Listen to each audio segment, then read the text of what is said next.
See how he's leaping into that right hook? Those are not good shots that you want to throw against Alex Pereira. He's going to have to tone that one down. He's throwing good leg kicks. Now, Jamahal Hill, I don't think he's going to move this much. I'd be very surprised to see him use this good of forward coming off of a Achilles injury. Very surprised, especially he's a heavier set guy. The 10-punch combination, and he looks tired, but now he's about to explode with another kick. It doesn't matter how he looks. Jamahal Hill, now let me tell you something. Jamahal Hill may not look the part, but he's every bit of that part that you need to step inside that octagon at a world championship level. Alright, what is up guys, and welcome back to the channel. You're watching Nwadei MMA, where I give you my thoughts, but more importantly ask for you guys' thoughts, because you guys are the MMA community, about everything going on in the MMA world today. However, today we're going to be breaking down UFC 300's main event, Jamahal Sweet Dreams Hill versus Poatan Alex Pereira, two UFC light heavyweight champions. Neither of them have lost their belt. They've both won their belt and have had 0 title defenses. This is a legacy fight. This is to see who is the unified, undisputed light heavyweight champion of the world. And man, this is a very, very important fight, not only for the division but for the UFC in general, for both fighters. And to give you guys a little bit of background about the things that have been going on, I mean, Jamahal Hill says he wants to knock him out. He hasn't, I believe, landed a takedown ever in his MMA career, so we ought to believe him that he can strike with Alex Pereira, or at least that he will want to strike with Alex Pereira. I don't see him taking many shots, but in this video we're going to study the film of both Jamahal Hill and Alex Pereira, see each fighter's keys to victory for them to win in this matchup at UFC 300. However, if you guys are new to the channel, how I like to do things is I'll break it down, I'll study the film. I don't want to take too long, but I am going to give you an in-depth fight analysis to give you guys some real knowledge about what is going on, the styles at play here, and how they match up with each other from an MMA fighter like myself. If you haven't already checked out my other UFC 300 breakdowns between Max Holloway and Justin Gaethje and Arman versus Charles Oliveira, those ones are out. Go ahead after you watch this video and check those out on my channel as well. But if you guys like these breakdowns or want to support the content, don't be afraid to give this video a thumbs up. Leave your thoughts down below immediately, and you're more than welcome to subscribe to the channel to have weekly MMA content and in-depth fight analysis. With that being said, let's go ahead and get right into the body and style breakdown of both Jamahal Hill and Alex Pereira. This is Nwadei!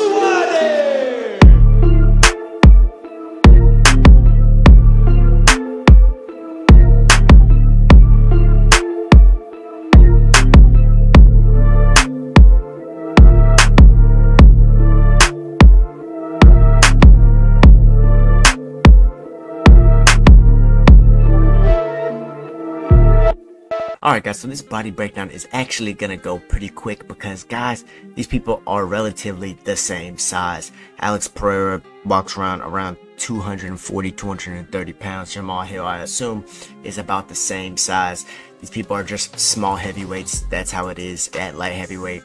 And they're both 6'4". They both have a 79-inch reach. They both have a 44-inch leg reach. I mean, guys, these people are as close as it gets to a mirror match as far as body styles. Now, Jamahal Hill looks like maybe he's not as lean as Alex Pereira. Pereira seems like he has denser bones, but Jamahal Hill, man, he's a knockout artist. If we're talking about styles here, he puts it on people. That's hence his nickname, Sweet Dreams. These two both bang it out. Alex Pereira is famously known for his laser fast cross, his left hook that puts people in the shadow realm, and then his brutal calf kicks that he got Jan Blachowicz with, that he got Prochazka, Adesanya, you name it, he's kicked him in the leg and they've all felt it, right?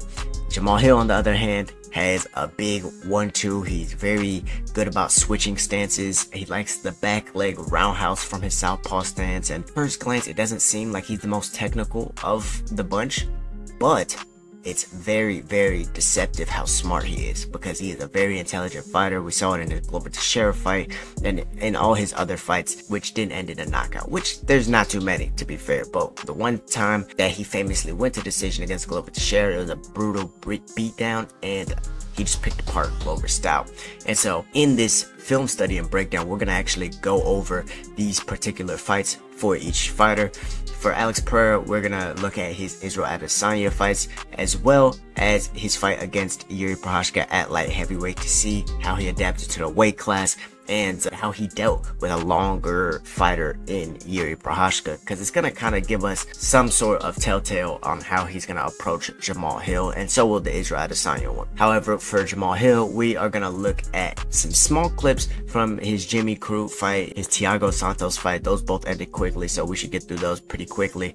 And then his Thiago Santos fight and Glover fight, which were both a little bit longer, but we're not gonna watch the whole fight. We're gonna pick bits and pieces to show you guys his style and how he matches up with Alex Pereira at UFC 300. Oh, and if you haven't already, don't forget, like, comment, subscribe, and let's go ahead and get into the rest of the video. So the first reason why I want to look at the Crute fight is because this is the fight that we saw a change in Jamahal Hill's style. Now, this fight took place after his Paul Craig fight, in which we all know he got his arm broken, and it was in brutal fashion. It was just dangling. We all saw that fight, right? So this is the fight after.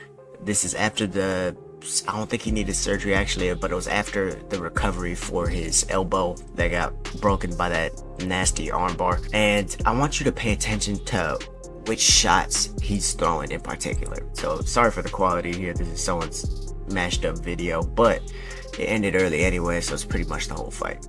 So he throws the big leg kick, a leaping right hook, which clips Crute, knees him, and then ends up finding that right hand again. And you know, before the Paul Craig fight, which destroyed his left arm, Jamahal Hill did not used to throw his right hand with that much power. I don't know if he's right-handed, I don't know if he's left-handed, but all I know is his big shot used to be his power left, his long left cross from the southpaw stance, which usually it is for southpaws. Now, he hasn't disclosed much information on the arm other than that it healed up and everything's good, but we all know when we go through traumatic injuries like that, things are never the same. Same thing with his Achilles. He's coming off an injury again in this one, but we're going to talk more about that later. So we saw which strike he favored in that fight. Now let's get into the Johnny Walker fight, because this one is against a longer fighter, someone who's big for the weight class, someone who's was able to be very technical against Thiago Santos, and this was right after that fight. So I didn't know how this one was going to play out, but Jamahal Hill comes out in this southpaw stance, right? Johnny Walker kicking the legs, finding his range.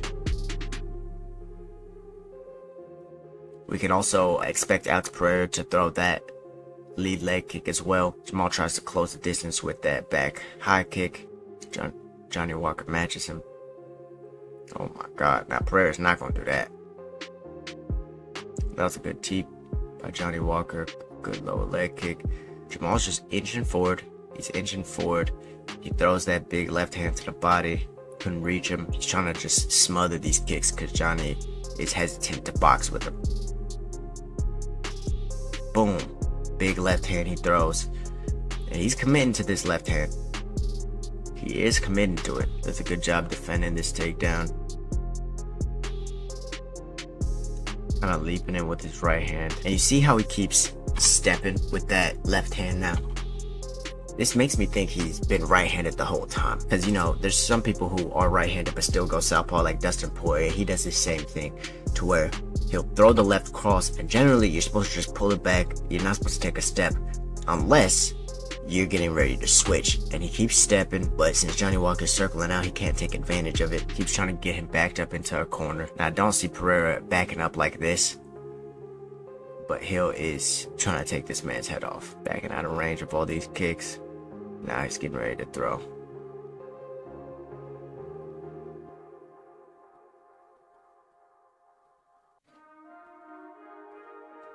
My God. Oh, wow. That was fast. I didn't even see it. Still in that southpaw stance. Switches. Goes orthodox. And man, look at the power. Look at the venom he threw that with. I don't think he threw a left hand with that much venom in the entirety of the fight. But this right hand hits him on the top of the head, and you see how it staggers Johnny Walker like that.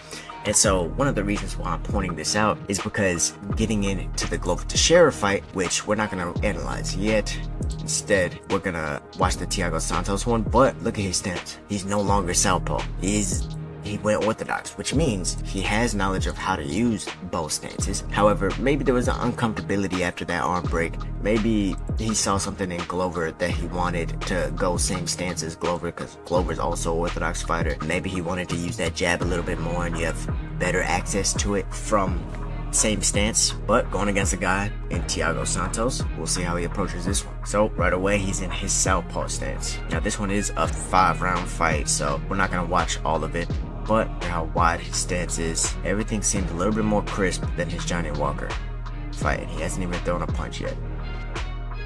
He's pawing with that right hand. You can tell he's a little bit more wary of Thiago Santos' power. That was a good low kick. Defends the single. Now I think it's actually going to be really important for him to come out in southpaw against Alex Pereira, because if we remember what we saw in the Izzy fight, and Izzy talked about it as well, how whenever someone went southpaw against him, he doesn't fire. He doesn't know what to fire right away. He takes his time to really try and analyze, and that can actually stifle the brain and the shots of Alex Pereira. So you're not having to deal with him trying to pressure you. Instead, you go southpaw. That way you can go forward while he's analyzing and trying to break you down. I think that was a very good point out by Izzy, that he noticed that every time he went southpaw, Alex wasn't throwing. He didn't know what to do from there. That's a good low kick. See how he was hesitant on overextending that left hand. It's very interesting. It's subtle. Look at this. He didn't want to overextend it unless he was going to actually hit him. Because what overextending does, if we pause this, is when you overextend an already hurt elbow, I guess I don't really have to explain that, huh? Jamahal has very good takedown defense. Not that Alex Pereira is going to shoot anything, but I mean, we saw that not only in this fight, but also in his Glover fight. Let's go ahead and skip ahead. Goes back southpaw. And his jab in his southpaw is a lot more crisp than his jab in orthodox. We'll see it in the Glover fight as well, but his jab in orthodox, which is with his left hand, the hurt arm, he drops it every time. It's a little like pushy. It's not as crisp as it once was, but with his right hand, that jab is crisp. Oh, there's that right hook. And you see, Jamahal always willing to engage. That's what makes people back up like this against him. He hasn't landed anything clean yet. Granted, when he does, usually they go to sleep. Now that was a good right hand that Thiago Santos landed. Yeah, you can see the marking around the eye. One thing I am worried about is when Jamahal does enter range, he doesn't throw tight boxing combination. Everything is using the full length of his reach, which makes it hard to bring all your shots back to your face and leaves openings for you to get caught with a right hand or left hook, kind of like he just did. Jamahal constantly trying to step to the outside of Thiago Santos' foot, which is what's constantly pushing it backwards. Why he's trying to do that? Because it sets up the power side, both with the back high kick and with the left hand. Thiago, however, is just not letting him get close. Now, I've really never seen Thiago Santos grapple as much as he tried to in this fight. Look at that takedown defense. That's beautiful. Jamahal has no business trying to grapple. And stuffed again. Now, this is a little bit what I mean by he scares me when he gets into the pocket. Now, that could have been a knockout, but look how he's reaching, he's over swinging. Every time his hands are away from his face, it's a danger for him to get clipped by Alex Pereira. See how he's leaping into that right hook? Those are not good shots that you want to throw against Alex Pereira. He's going to have to tone that one down. Now we're in the 4th round with Jamahal and Thiago Santos. It's a good right hook to a cross. That was a good cross. Oh, to a jab. Oh. He's throwing that left hand with conviction now. Oh, oh man, that right hook just landed hard. Jamahal also has a really good chin, man. To take this shot from Thiago Santos like that just points to his youth and his freshness in the game. See, but he's not scared to just walk into range and force you to either throw or back up. Oh, that was a good one too. And if we've seen Alex Pereira get hit by anything, the reason why I think this is such a possible win for Jamahal is because if we've seen Alex Pereira get caught by anything, it is a 1-2, a long 1-2. Oh man, he's beating Thiago up now. Oh Jesus. And he's not scared to take a shot, to give one either. Oh, wow. He also has very, very vicious ground and pound as well. Man, Thiago's taking a beating. Jesus. Jamahal Hill looks like he's trying to kill people when he's on top. He has a gas tank, man. He's going to keep pushing, dude. There is no getting tired with this man, which is another dangerous factor about Jamahal Hill. Now, getting into the last fight for Jamahal Hill. His fight against Glover Teixeira, man, it showed us a lot. It showed us a lot. And this one, he went orthodox. Very, very interesting. Stuffed that takedown. I think that was the second one of the fight already. And in this fight, the main things that he did that he could capitalize on with Glover, and you can see he's southpaw now, but the main things he did that he could capitalize on was that big back high kick, which we're going to see in a second. Actually being able to get on top of Glover and land some damage.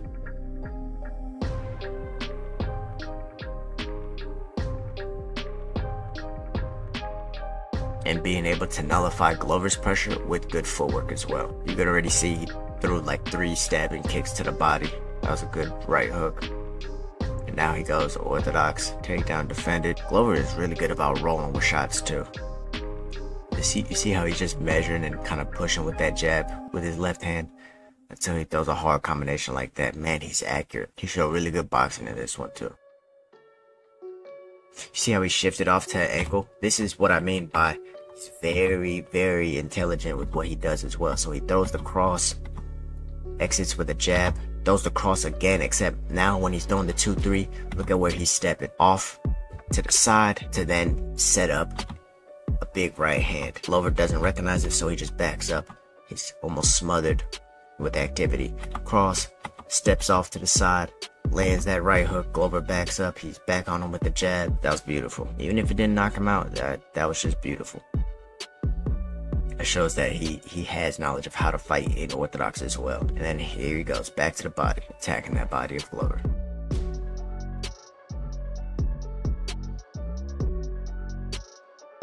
That was a good low kick. One thing that does scare me about Jamahal Hill is that he is very heavy on his lead leg. But generally, he tries to meet your kicks. He doesn't really try and check your kicks. He tries to meet them with some punches. That's usually how he deals with the low kicks. But he eats a good amount of low kicks as well. Look at this, very tricky, constantly switching. He switched for a second to go back to southpaw. And if you're a guy like Alex Pereira and you're going to be analyzing every time he goes to southpaw, kicks, switches, immediately throws a Superman, that's something that can very well catch Alex Pereira. Am I wrong? We saw how he was throwing all those body kicks earlier. This is why. He's back to orthodox, getting his leg kicked. Returns. Sees Glover throws a head kick. Oh man, he lands that one. Throws it again, it lands. Throws it again, it lands. Back to orthodox. Check out the big shots that he's throwing. It's with his right hand. Am I wrong? Seems almost right hand dominant. Jab, jab, jab, bang. Right back. Oh my god, he was hitting Glover hard. Jesus. He uses a lot of switch stance attacks as well, to where he'll switch, step in with a kick, fake it, just to switch stance again, and then he'll throw his hand combinations. Jamahal Hill is really good, guys. World champion level for sure. Man, Glover was down to bang. Oh man, another high kick. Good body kicks. Oof, this fight was ridiculous to watch. That was a good takedown by Glover. Ends up getting back up. Mar's really good grappler, man. To get up this many times from Glover to share, you gotta have good grappling. Man, long straight shots. You know, I don't know if his elbow is still hurt or not, because he is throwing with that left hand with conviction. But what I do know is, ever since that injury, he learned how to switch stances a lot better. It became a lot more right hand dominant as well in his fighting style. On to the third round, defends some good takedowns by Glover. Now he has Glover backed up against the cage, sticking that jab in his head, in his face. Good high kick.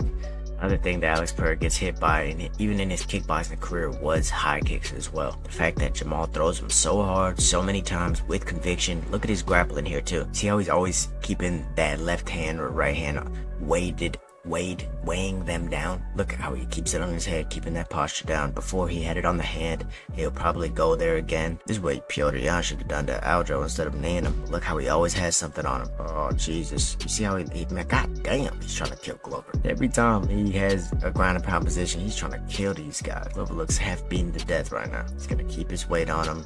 He's gonna keep standing. He's not even gonna play the jiu-jitsu game to where he's gonna accept a guard or anything like that. He's just gonna keep standing, keep him stacked, keep the weight on him. He's gonna keep pounding away. If he gets Alex Pereira in this position, man, that won't be good for Poatan. Man, oh geez, look at that. Step back 2 into like a 10-punch combination. And he looks tired, but now he's about to explode with another kick. It doesn't matter how he looks. Jamahal Hill, now let me tell you something. Jamahal Hill may not look the part, but he's every bit of that part that you need to step inside that octagon at a world championship level. You can clip that. Remember I said that. So even when he looks tired, he'll still fire back hard shots. Things that are just unexpected. So let's go ahead and skip around. He's tired right now, but still has good footwork, still moving. Footwork got a little sloppy right there, but he's still able to exit. Footwork goes to the body, trying to come up to the head. Jamahal Hill still switching stances. He's in southpaw now, throws the cross. Keeping everything straight. Very smart. And that's the end of the fight. So, guys, there's the breakdown for Jamahal Hill. And if we're going into his keys to victory in order to win this fight against Alex Poatan Pereira, man, I got 3 keys to victory for you. Starting off with the first key to victory, I think switching stances is going to be paramount. That's what we've been talking about this whole time, right? That's what we've been discussing. Switching stances is absolutely very important for Jamahal Hill. Whether he's using it for his attacks or using it for defense and just to angle out. Going southpaw, going orthodox, mixing up the stances is absolutely paramount. For our second key to victory for Jamahal Hill, it would have to be to use his kicks to then set up his hands. They're both long fighters. Jamahal Hill is more comfortable at boxing range, but the way you get through Alex Pereira's kicking range is actually by feinting some sort of kick. If you are just trying to walk in there and you're heavy on that lead leg, that's what's gonna make Alex Pereira kick your calf. That's what's gonna make him kick your calf, circle out, throw a right or a left cross or a right cross into his left hook. And if you are just walking straight in, that's when people get hit with left hooks. So you're definitely gonna have to use your kicks to get into range and set up your big long crosses and things like that. And then if we have a third key to victory, man, you know you want to strike with Alex Pereira, but don't be afraid to mix it up. Jamahal Hill has very good grappling, and you take Alex Pereira down once, it might just change the fight. You make him really carry your weight of a real light heavyweight. Start getting up with the way Jamahal Hill puts a weight on his opponents when he's on top. Man, I know that it'll fatigue Alex Pereira, or at least it'll work on his gas tank. Now, both of these fighters are going to be there to the very end, but mixing it up, using that long 1-1-2, absolutely paramount for Jamahal Hill. And we're going to see why when we look at Alex Pereira's fights. Now, moving on to Alex Pereira and his fights, his film analysis, and his keys to victory. So, getting into Alex Pereira's fight with Jiri Prochazka, that's the first one we're going to watch. And guys, the reason I'm picking this fight is because it's another long fighter, tall fighter. Jiri Prochazka is a giant. He largely overextends on his crosses and jabs, similar to what we just saw out of Jamahal Hill. And so I want to see how Alex Pereira dealt with it. Another thing he did is Jiri Prochazka mixed it up very well, which is not what I expected from him at the time. And I thought he actually fought this fight very well. So quick break in the video here. I've been trying to post this Alex Pereira versus Jamahal Hill breakdown for like 3 days now. However, I haven't been able to put it out because UFC keeps copyrighting the Jiri Prochazka and Alex Pereira fight. So instead of showing you a film breakdown of that, which I will leave some clips in, I'm gonna go ahead and give you the main points that I took away from watching this fight. And in this fight, we saw Alex Pereira freeze up a little bit every time Jiri Prochazka went southpaw, and the switching back and forth from Jiri Prochazka actually is what caused Alex Pereira to fatigue and to hesitate, and what allowed Jiri Prochazka to come forward, which is very important in this Jamahal Hill fight. Goes back orthodox, southpaw again, and Alex Pereira's just reading. You see, he's not striking whenever Jiri's in southpaw. You see what I'm saying? Another thing we took away from this, I actually broke down the calf kick of Alex Pereira, which I think I will be able to leave in here, talking about how he doesn't turn the hip over and why he doesn't and things like that. I think that'll be fun for you guys to listen. So you see that calf kick, right? And the way Alex Pereira throws it, let me just break this down for you guys. He doesn't turn his hip over, right? Which, one, is unique to him because most people will pivot, because when you don't, you have a possibility at injuring this knee right here that I'm touching. But two, when people pull out of it, your toes will still hit them. And it's not, so your foot's like this. Say this is the top of your foot. When you turn your hip over, it's like this, which is really good for your shin hitting them. It's almost like a baseball bat, right? But when you don't turn it over as much, now when your foot hits them, it's more of like a hammer, right? You see ridge hands like this in karate a lot, or just people swinging over hands like this. It's like the same thing, except now your foot bone is more like a shin bone actually that it acts like. So now your foot bone actually turns into the baseball bat, so to speak. And while you think it might not hurt when people pull out like this, it actually does hurt, and it can very often hit the peroneal nerve that's right below that knee. So that's what makes Alex Pereira's low kicks so effective when he doesn't turn them over. Risky for his knee, but if he lands them, well, we see how that plays out. But I was also very surprised at how Jiri Prochazka was able to mix it in the takedowns, which we really don't ever see from Jiri Prochazka. Tries to mix up that switch kick just in case Jiri's prepared for that low kick. Bang, right there. Right there. This is why you mix it up, man. He starts mixing it up. Range control. And one of the ways Jiri does this, reach down for the leg, touch it, get Alex Pereira's hands to drop. As he does that, throw an uppercut, land it. Look at his bottom lip. He sucked it in real good. Yep, that hurt. And now he's going backwards. And the fact that Alex Pereira, after he got up from those takedowns, even in the second round, was very tired, was not throwing any combinations.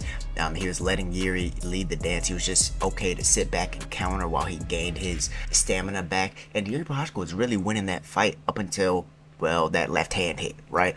And so this is some of the things that we could see Jamahal Hill have success with, and that I'm actually scared for Alex Pereira with in this fight. Another thing I talked about in this breakdown is the fact that Alex Pereira took a while to get up against Jiri Prochazka. Jiri wasn't doing as good of a job as Jamahal Hill was doing against Teixeira in keeping his weight on Alex Pereira and keeping him down. And so I'm guessing that Jamahal Hill's ground game is better than Jiri's and also better than Alex's. I don't think Jamahal is going to try and take him down, but if he does, that could serve as a problem based off of that fight with Jiri. But one mistake that Jiri made was when switching stances and coming forward. That's how he got caught. And the reason he got caught is because every time he would pull back, it was tall man syndrome once again. He pulled his hands back to his stomach instead of back to his chin. And then he just kind of stood there in front of Alex Pereira when the corner dog, so to speak, right? We know that analogy, was backed against the cage. And what did the dog do? Alex Pereira fought back. He knocked him out. His left hand is, you know about his left hand. That was a good switch dance combination by Jiri, and then he just overcommitted. Damn, or he left his hands down. He didn't even overcommit. But yeah, these are the kinds of things that we discussed in the Jiri versus Alex Pereira breakdown. So unfortunately, UFC wouldn't allow me to post it. Thank you guys for still tuning in and watching this. And now we're about to go into the Israel Adesanya versus Alex Pereira breakdown so that we can see a little bit more. Oh, and before I forget, another thing we broke down in the Jiri fight was that Alex Pereira, when he does get hit, it is always by the long cross. It's that long 1-2, long 1-1-2, even switch stance 1-1-2s. It's always the long cross due to his ability to bring his hands down, lean back away from shots. And that's what he gets caught with. Going against Jamahal Hill, that's not good. Alright, moving on to his fight versus Israel Adesanya. We're going to watch the first one. We remember how the second one ended. However, the same way the second one ended is the same way they ended it in this first round. Some of the defaults, or some of the faults in Alex Pereira and his style, he likes to lean back a lot, which is why he uses that check hook so much. This considered tall man syndrome. If you haven't seen my breakdown of Alex Pereira, it should be somewhere, one of my first videos on my channel, or on this channel that I've posted. I had other channels in the past that got taken down, but right away you see Izzy moving. Obviously the smaller fighter, he's southpaw, and Poaton's actually kicking the leg. He's kicking the calf from that southpaw stance. Not as effective though. When it's the lead leg doing the kick, it's not as effective. You see that lean back? Let's go back just so y'all can see that. Izzy is trying to throw a 1-2, lean back every time. Now the cage is not behind him, so it doesn't make it a problem yet. But yeah, I lean back nonetheless. The calf kicks, it's really chopping Izzy's leg. That's a kick over the top, question mark kick. Another 1-2, that one lands. Izzy's in southpaw right now. It's kind of Kind of messing with Poatan a little bit. I think Alex checked that one pretty good. Back in southpaw. Tried to go for that back high kick. So some of the things to watch out for when it is an opposite stance, like orthodox versus southpaw, that opposite stance makes that back leg a lot more powerful and it gives you a lot of more openings with it, right? That's why people target the liver. You see a lot of southpaws throwing that liver kick, right? Which is just a roundhouse to the body from the southpaw stance. You also see them throwing it up to the head because, again, it's an open side. So instead of throwing it on this side, right, to where you could block it or it'll hit shoulder or maybe hit some ribs, that won't really do too much damage. Instead, it's facing the organ side, which makes it a lot more powerful, and you can also knock yourself out with your own hand if you don't block it properly. So that's what makes the back leg of southpaws so powerful. It also opens up the backhand as well, and that's why you'll see them throwing that kick so many times whenever they go opposite stance. So it's kind of a basic knowledge. So I'm still not too impressed with the way Poatan deals with the southpaw stance. But man, is he powerful, is he fast. When he is into his style, man, he really goes for it. This is what he's been waiting for the whole fight. Get Izzy up against his cage. He's throwing good leg kicks. Now, Jamahal Hill, I don't think he's going to move this much. I'd be very surprised to see him use this good of footwork coming off of a Achilles injury. Very surprised, especially he's a heavier set guy. The thing is, I don't think Alex Pereira will be able to come forward and walk him down the way Alex Pereira is doing right now with Izzy. Man, missed that left hook by a mile or an inch. Same with that flying knee. He's trying to lead with that left hook. Remember I said that in boxing they tell you not to lead with that. There's very specific reasons why. Just a cross down the middle is one reason. He's in the clinch right now. Breaks away from the clinch. Jab, missed.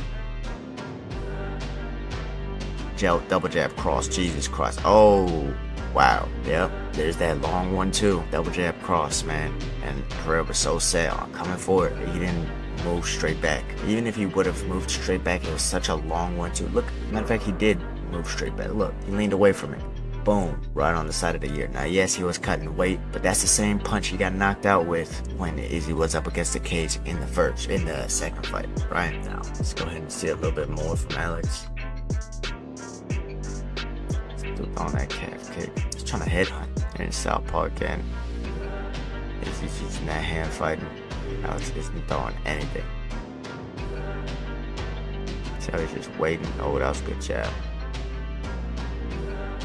Oh, there's that long one too. That's the shot he gets hit with every time. So you see what I mean now? So there's definitely, undeniably, things that Alex Pereira does very well, right? We're gonna move into his keys to victory, but his style based off of those fights, man. We know that he loves the low kicks, right? The calf kick especially is key for him. In southpaw, he doesn't have very many lines of attack. I mean, he'll try the lead leg calf kick. He'll throw a good jab. Actually, he has a good jab from opposite stance as well. And then he'll throw a backside roundhouse as well. And so he throws the right shots, I guess, so to speak. But you could tell that he's not as comfortable going against the opposite stance. So it's really interesting that Izzy pointed that out, figured that out in their fights. And I really think that this is something Jamahal Hill is gonna key in on, right? But as far as Alex Pereira's style, again, lightning quick, lightning fast, mahogany in his bones. So he is a very, very hard puncher. I mean, he's one of these guys who could put you out with one punch. Very similar to Jamahal Hill, except it's just something in that left hand, man. I don't know what it is. But flying knee, cross, jab, left hook, roundhouse kicks. That's what you're going to see from Alex Pereira. As far as his keys to victory going into this fight against Jamahal Hill, I think it's going to be very important for him to kick the lead leg of Jamahal Hill. Whether that's southpaw, whether that's orthodox, just keep battering them. That way he almost has to switch, not out of want to switch, but out of necessity to switch, right? Another thing Alex Pereira should do is he should definitely be going to the body. He should go to the body with that jab early, the cross, kicks.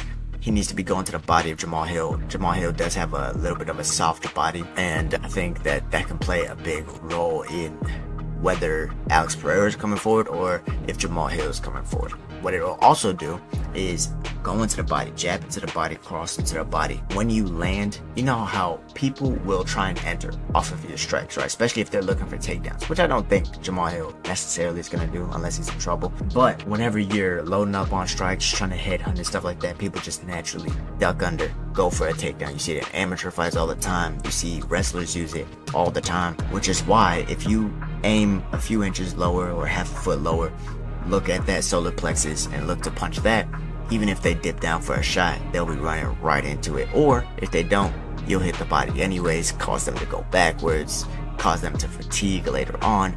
So many good things that happen from hitting the body. So again, first key to victory is to attack the legs. Second key to victory is to box the body, attack the body for sure. And then the last key to victory I have for Alex Pereira, which is going to be almost paramount, not only to keep himself safe, but also to set up good attacks off of Jamahal Hill's long 1-2. It would be to move laterally. Man, he can't get caught going backwards like how he was against Israel Adesanya or like he was against Jiri Prochazka. They both hit him with some big 1-2s. Adesanya in both of his fights and in Jiri Prochazka did as well. He has to be able to have another defense. He has to be able to slip, not just to attack and attack right away off of the slip, but instead of slip countering, slip, circle out, move, exit early, don't let your back get against the cage. These type of things are what's going to keep Alex Pereira safe. And then also, after you exit, then looking to strike after Jamahal Hill's overcommitting on a little bit of these crosses and things like that.